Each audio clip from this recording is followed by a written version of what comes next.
She stood at the edge of the drawing room, a cup of tea gone cold in her hands, and heard her husband's voice carry low from the study, just beyond the half-open door. "This marriage," the Earl of Whitmore said, flat and final, "was never anything but an arrangement. I'd thank you not to mistake it for more than that, in front of my mother again." The words dropped over Sophia, like ice water, poured slow down the back of a collar. She did not move. She did not set down the cup, though her hand had gone very still around it. Beyond the window, the gardener's shears clicked steadily through the hedge, indifferent to the sentence that had just ended her. Through the gap in the door, she could see her husband's shoulders, the careful set of his coat, the particular stillness of a man who believed himself unheard and therefore safe to be honest. His steward, Mr. Daldine, murmured something she couldn't quite catch. Then her husband's voice came again,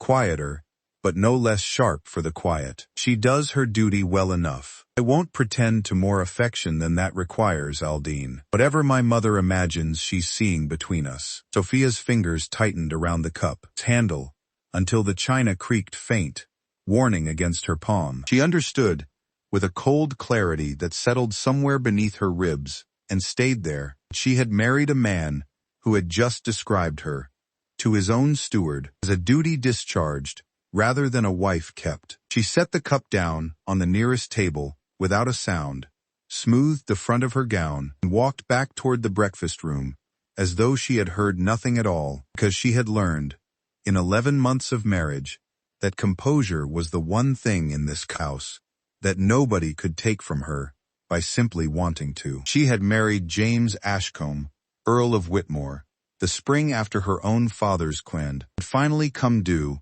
and there had been nothing left of the family's changer words standing to barter with, except a daughter of good birth and modest dowry, offered to a man whose own estate needed exactly that: good birth, modest dowry, and a wife who would ask no inconvenient questions about why his conics wanted a marriage settled inside 3 weeks of meeting her. She had thought, in the beginning, that distance might warm given time. She had been wrong about that. The way a person is wrong about weather that simply does not turn new direction the almanac promised. On their wedding night, he had come to her door, bowed with perfect, correct courtesy, and informed her that he trusted she would find the household comfortable, before retiring to his own rooms without further ceremony. Months since had run the same careful, distant course. Breakfast taken separately more often than together. Dinners conducted with the strict politeness of strangers, seated by a hostess who didn't know either of them well, and a silence between them that had grown, by slow and certain degrees, into something Sophia had stopped expecting to ever properly break. What she had heard through that study door was not new information. It was only, finally, the thing said plainly instead of merely felt. She did not weep over it, though she might have, in the privacy of her own rooms, on a different sort of evening. Instead, she sat at her writing desk a long while, doing the particular arithmetic of a woman deciding exactly how much of herself she intended to keep spending on a man who had just confirmed, in his own words, that none of it was wanted. By the following week, the household had begun to notice a change in their mistress, though none of them, including her husband, could have said precisely what had shifted. If you've ever loved someone quietly enough that they mistook the quiet for indifference, you already know exactly what Sophia decided to do next. Stay with me. She did not become cold, exactly. She became, instead, extraordinarily, deliberately, unremarkable, present at every meal her position required, correct in every courtesy the household demanded of her, and entirely, carefully absent from anything beyond that. She stopped asking after his day. She stopped lingering in doorways, hoping he might look up from whatever paper occupied him. She redirected the considerable energy she'd spent for 11 months trying to be noticed into running the estate's household with a quiet, exacting competence nobody had troubled to ask of her, and everybody, slowly, began to benefit from. The housekeeper, Mrs. Coct Felling, who had run the Whitmore household for nearly 20 years and had grown accustomed to, a young countess who asked permission for everything and assumed authority over nothing, found the change unsettling at first, and then, with some private astonishment, rather a relief. "You've a head for figures the last countess never had, my lady." Begging her memory's pardon, Mrs. Felling said one afternoon, watching Sophia work through the household ledger with the same patient exactness she gave most things now. His lordship's mother managed by feeling, mostly. You manage by knowing. Feeling has its place, Mrs. Felling. I've simply found I prefer knowing where the money's actually gone before I feel anything in particular about it. His lordship ought to know what's kept this house running so smooth this past season. His lordship has a great deal occupying him, Mrs. Felling, and I'd rather the work speak for itself than trouble him with an accounting he hasn't asked for. Sophia closed the ledger with quiet finality. Some things are worth doing, whether or not anyone happens to notice they've been done at all. Mrs. Felling said nothing further to that, though she watched her young mistress rather more closely after, with the particular attention of a woman, beginning to suspect there was considerably more steel in this quiet countess than the household had given her credit for. The tenant cottages, which had wanted proper repair for 2 winters running, got it. Kitchen accounts, which had run inefficient and overspent under a housekeeper too set in old habits to question them, were quietly reorganized within a season. Local school, which Whitmore had once mentioned, wanted a new roof, and then forgotten entirely, found its roof mended before the autumn rains, the cost covered so unobtrusively that even Mr. Aldine took the better part of a month to notice where the money had actually come from. James remained unaware of these small kindnesses for longer than any sensible man should have. He could not remain unaware of her. She had become a puzzle, and puzzles, he found, irritated him considerably more than indifference ever had. He had married a careful, quiet, hopeful sort of girl, and found himself living, 11 months on, with a self-possessed woman who looked at him as though she no longer expected anything from him at all. It ought to have been a relief, given how plainly he'd told his steward that was the whole of what he wanted from the arrangement. Instead it felt, increasingly, like a door closing somewhere just out of his sight, the sound of it reaching him a half-second after it had already shut. The matter came properly to a head with the arrival of Sir Geoffrey Lane, an old friend of James's from his school years, charming and easy in company, invited up for a fortnight's shooting that stretched, by mutual unspoken agreement, rather longer than a fortnight, once Sir Geoffrey discovered the considerable charm of his host's quiet wife. On the first evening, he admired her arrangement of the autumn flowers. On the second, he sought her opinion on a matter of estate drainage, having heard from one of the tenants that the new countess had a surprisingly sound head for such things. By the 4th evening, he was seeking her company on the terrace after dinner, without much pretense of doing otherwise. His admiration plain enough that even the footmen had begun to notice. James watched from the drawing-room doorway on the 5th evening, Sir Geoffrey standing rather closer to Sophia than courtesy strictly required, his head bent attentively toward whatever she was saying. She laughed at something then, a real laugh, nothing like the careful, correct smile she offered James across the breakfast table most mornings, and James felt something hot and unfamiliar coil tight in his chest, something he did not immediately recognize because he had spent the better part of a decade making certain he never had cause to feel it. He told himself, packing the length of the gallery long after the house had gone quiet that night, that he was simply restless over a matter of parliamentary correspondence. He knew, even as he told himself this, that it was a lie, and a poor one. He could still see Sir Geoffrey leaning toward her on the terrace, could still hear the low, easy warmth of their conversation carrying faint through the open window. He had not felt anything resembling this in 9 years, not since a woman he'd once believed himself entirely settled with had broken the engagement for a richer title within a week of his own father's death, when his grief had made him, for the only time in his adult life, careless enough to be plainly hurt by someone in front of witnesses. He had sworn, in the aftermath of that particular humiliation, he would never again allow himself to be vulnerable to anyone's good opinion. He had kept that vow with considerable discipline for 9 years, burying every careless impulse beneath a courtesy so practiced it had, somewhere along the way, stopped feeling like armor and started feeling like simply who he was. The trouble he was beginning to understand on this particular sleepless night was that the armor had apparently never once kept Sophia out. It had only ever kept her from knowing it wasn't meant to. We'll take a short pause here. If you'd like to know how a man that proud finally learns to say what he actually means, go ahead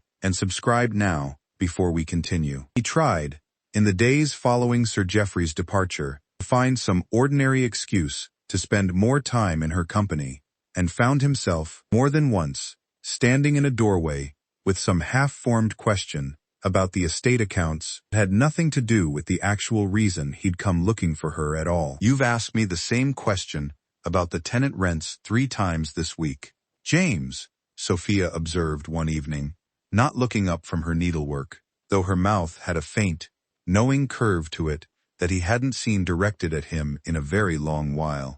I answered it correctly the first time. I begin to wonder whether you're actually listening to the answer, or simply enjoying an excuse to stand in this room. Can a man not enjoy both at once? He can. I merely wondered whether you'd noticed yourself doing it. He hadn't, not properly, until she'd named it plainly, and found himself, for the first time in longer than he could readily place, laughing at his own expense, rather than retreating from the discomfort of being caught. I find I've run out of plausible questions about the rents, he admitted. I'll need to invent some other excuse if I mean to keep finding reasons to sit in this room of an evening. You could simply sit in it, James, without troubling yourself to invent a reason at all. I find I don't much mind the company, reason or none. It was, he thought afterward, perhaps the first entirely undefended thing either of them had said to the other since the wedding itself, and it settled in his chest with a warmth he hadn't James, and didn't quite know what to do with yet. The turning came on a wet, gray afternoon, some weeks later, when a fever swept through the tenant, cottages, and Sophia spent 3 days moving between sickbeds with the estate's old physician, returning each evening, soaked through from the rain and gray, with exhaustion, saying almost nothing about it at supper, beyond the barest accounting of who had improved and who hadn't. On the 3rd evening, James found her in the side hall, struggling out of a sodden cloak with hands gone clumsy from cold and fatigue, both, and crossed to help her before he'd fully decided to. You needn't go back out tomorrow, he said, working the clasp loose at her throat, close enough now to see how pale she'd gone. Aldine can send for help from the county town, if the physician needs it. The physician needs another pair of hands tonight. Not in 3 days' time, once a letter's reached the county, and a stranger's traveled back. I'll manage. You're exhausted. I'm useful, James. There's a difference, and I've found I prefer being the second thing to being neither. She said it without particular bitterness, simply as fact. The cloak finally loose in his hands, her dark hair come half undone and damp against her temple. I didn't marry you to sit decoratively in a drawing room, waiting to be noticed. I've found other uses for myself since, and I find I don't much miss the waiting. Something in the plain, unguarded weariness of that answer struck him harder than any quarrel could have managed. He stood holding her wet cloak, searching her face for the careful distance he'd grown used to over recent months, and finding, instead, simply exhaustion, plain and unguarded, and entirely without artifice. I heard what you said to Aldine, she said quietly, before he could find anything else to say. Some months back, about the marriage, about duty being the whole of it, he went very still. Sophia, I'm not raising it to wound you with it now, James. I raised it because I think you ought to know that I heard it, that I stopped waiting for you to take it back, sometime around the 2nd month after, that whatever's happened between us since has happened because I decided to stop waiting, rather than because you ever once asked me to. He set the cloak down slowly on the side table, choosing his next words with a care he hadn't tar. Here's mine extended to a conversation in longer than he could readily place. I said a great many things to Aldine that month that I'd give a good deal to unsay now. I was protecting something in myself that had no business being protected at your expense. And I've watched you, since, become someone considerably more remarkable than the quiet, hopeful girl I married, without once having the courage to tell you I'd noticed. You noticed, Sir Geoffrey, noticing me readily enough. I noticed it because it frightened me considerably more than I expected anything to, given how thoroughly I'd convinced myself I'd no capacity left for being frightened by anyone's regard. He held her gaze, something raw and unrehearsed in his expression that she hadn't seen from him in the whole of their marriage. I buried a great deal of myself 9 years ago, Sophia, after a woman I'd trusted broke an engagement over my father's grave for a richer prospect, and I swore afterward I'd never again let anyone close enough to do that kind of damage twice. I married you believing the arrangement would never ask anything of that buried part of me.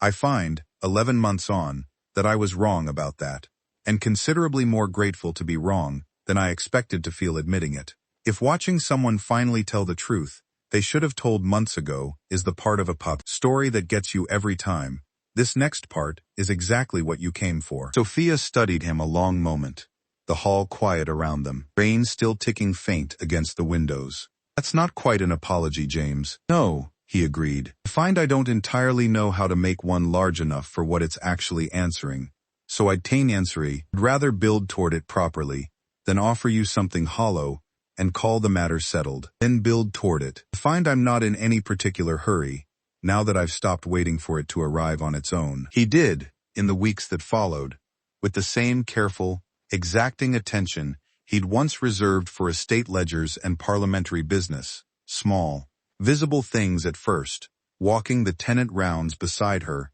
rather than leaving the work, entirely to her own initiative, asking after her actual opinion on matters he'd have once simply decided alone, seeking her out, at the day's end, not from duty, but, increasingly, because the day felt unfinished without it. Sophia did not rush back into anything resembling the hopeful girl she'd once been. She watched him carefully, weighing each small change against 11 months of distance, before allowing herself to trust any single one of them too far. He kept showing up, day after day, in ways that cost him something real to keep offering. And slowly, the locked places in her that she'd spent months carefully sealing began, despite her own caution, to ease open again. It was Sir Geoffrey, oddly, who first noticed the shift properly, watching James cross a drawing room one evening to sit beside his wife rather than across from her. An unremarkable gesture that would have meant nothing from any other husband, and meant, from this one, a very great deal. You've gone and fallen for your own wife, Whitmore, Sir Geoffrey observed, dry and not unkind, the evening before he finally departed for home. I confess, I find it considerably more entertaining than I expected the visit to be. I'd rather you didn't make sport of it. I'm not making sport of it. I'm observing it, same as everyone else in this house has been observing it, for a fortnight now, with no small relief, I might add, given how grim the place had grown before I arrived. Sir Geoffrey clapped him once on the shoulder, entirely without malice. Don't waste any more time being too proud to say it plainly, James. I watched a richer prospect take a woman from you once before, and I'd rather not watch you lose a better one this time, through simple stubbornness. James said nothing to that, but he found, walking back toward the drawing room afterward, that the observation had settled somewhere it couldn't easily be argued away from. He found Sophia on the terrace that same evening, watching the last of the light go gold over the orchard, and crossed to stand beside her, without quite knowing, yet, how he meant to say what he'd come to say. I've spent 9 years certain that wanting someone's regard too plainly was the surest way to lose it, he said finally. I built a great deal of my whole self around never being caught wanting anything that badly again. I find, Watching you these past weeks, the certainty was never actually protecting me from anything. It was only ever keeping me from telling you the truth, which is that I have wanted your regard considerably more than duty required, or considerably longer than I've had the courage to say so. Sophia turned to look at him properly, the gold light catching the careful, unguarded hope she'd spent months learning not to let show so plainly. That's closer to an apology, James. It's meant to be considerably more than an apology. I'm asking whether there's room left, after everything, for something that was never actually a duty at all, if you'll let it be otherwise now. She didn't answer immediately. The silence stretched, but it was a soft silence, full of the smell of late roses and the distant, ordinary sound of the gardener finishing his evening rounds. Then she reached for his hand and found, where she'd half expected only the cool, correct distance of the man she'd married, something considerably warmer waiting there instead. I think, she said slowly, there's been room for it considerably longer than either of us was willing to admit aloud. They did not marry again, having already done so once, but James insisted, the following spring, on a quiet renewal of their vows in the small estate chapel, attended only by the household and the tenants whose roofs and sickbeds Sophia had quietly tended over the wind. Worst of that first hard year, a gesture she found, to her own surprise, moved her rather more than any grand ceremony could have managed. Sir Geoffrey stood as witness, having become, somewhat against his own early expectations, a genuine friend to them both, and never let James forget, at every gathering for years afterward, exactly how long it had taken him to say plainly what had apparently been obvious to every other soul in that house for a fortnight before he managed it. The tenant school, roofed quietly, that first difficult autumn, grew over the following years into the finest schoolhouse in the county, expanded twice at Sophia's own quiet direction. James took to walking its halls himself on inspection days, watching his wife discuss lesson plans with the schoolmistress with the same careful, exacting attention she'd once given his own neglected ledgers, and finding, each time, he loved her rather more for the competence than he'd ever once imagined loving anyone for anything. 5 years on, the Whitmore estate had become, by every sober account in the county, best managed property within a day's ride.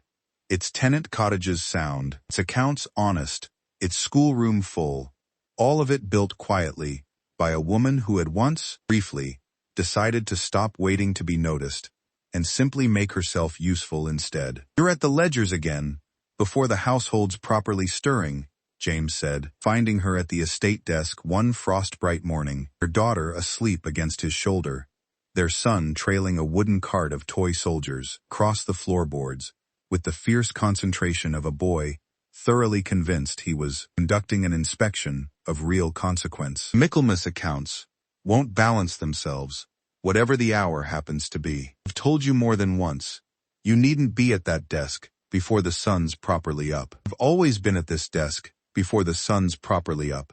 James, you married a woman who does that. However reluctant you once were to admit you'd actually wanted her. She didn't look up from the ledger, though he could hear, plainly, warmth underneath the dry remark. I don't see any reason a few years of happiness ought to change a habit that served us both, rather, well before it arrived. He smiled, the old wariness he'd carried for 9 years entirely gone now, and crossed to the window, looking out over land that had nearly stayed cold and silent forever, through nothing more than his own stubborn pride, and had instead, slowly, and without much ceremony, become exactly the home he hadn't believed himself capable of wanting, until a quiet woman, with an exacting head for figures, had simply refused to keep waiting for him to notice her properly. If this story stayed with you, the way it stayed with me, go ahead and give it a like, and tell me in the comments the exact moment you'd have forgiven him, if you'd been standing in Sophia's place on that terrace.